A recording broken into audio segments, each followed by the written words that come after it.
All right, so now I want to get into how we can complete the square, and once we've completed the square, we'll solve the equations just like we did in the intro video. So I guess the intro video was more of like a warm-up to the solving piece that we'll be doing after we know what we have to do to complete the square. All right, so here we have trinomial. You see there's an x squared and an x. Maybe we could factor and solve. We're trying to solve for x. Are there factors of -3 that add up to -6? They are not. So we can bring in this thing called completing the square. So what I'm going to do is I'm going to say x squared minus 6x. This minus 3, I'm going to push off to the side. I'm going to put in 2 spaces. I'm going to fill in some numbers there, and then the minus 3 goes on the end, and then equals 0. So a lot of students remember completing the square by the, it has the space, the 2 spaces.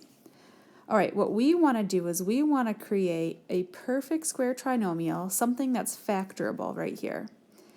So what we do is we take this b value, it's ax squared plus bx plus c, and we divide it by 2.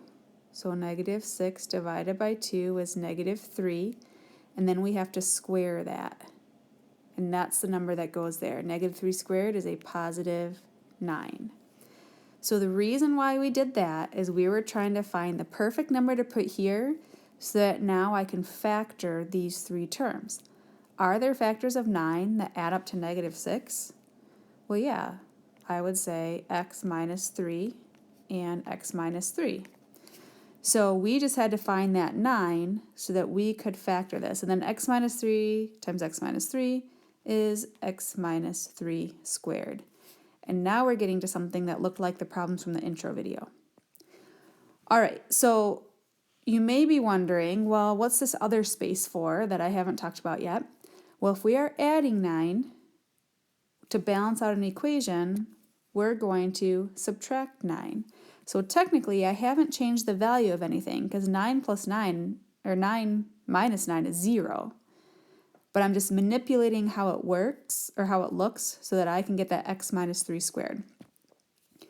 And then what is -9 minus 3? It's minus 12, and then your equals 0. So now we have an equation where we can solve by adding 12 to both sides. We have x minus 3 squared equals 12. Now we can square root both sides. So x minus 3 is equal to plus or minus the square root of 12. I'll reduce that in the end. We add 3 to both sides. So x equals 3 plus or minus the square root of 12. But let's break down the square root of 12 with our perfect square of 4. And our final answer is x equals 3 plus or minus 2 times the square root of 2. All right, so that was different. Let's look at another one. The more we practice this, the easier it will seem. All right, so what's different about this one is you want everything on the same side, so you have that 0 on the other side. So I'm going to go ahead and add 2p to both sides. So I have p squared plus 2p, I'm putting it in the proper order, plus 51 equals 0. Now, are there factors of 51 that add up to 2? There's not, so we can complete the square to find a way through solving the equation. So I'm going to put in my 2 spaces. Space, space, we push that plus 51 off to the side. All right, I want this to be a perfect square trinomial, so I take the b, I cut it in half, divide it by 2, and whatever that answer is, I square it, and that's what goes there.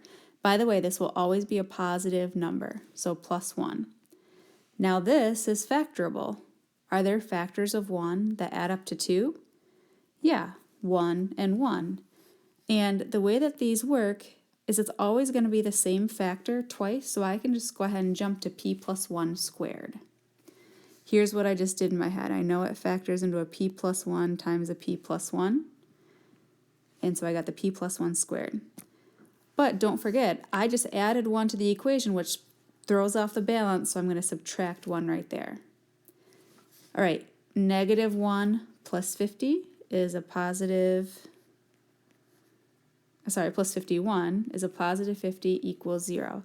Now we have an equation we can solve. We'll go ahead and subtract 50 from both sides.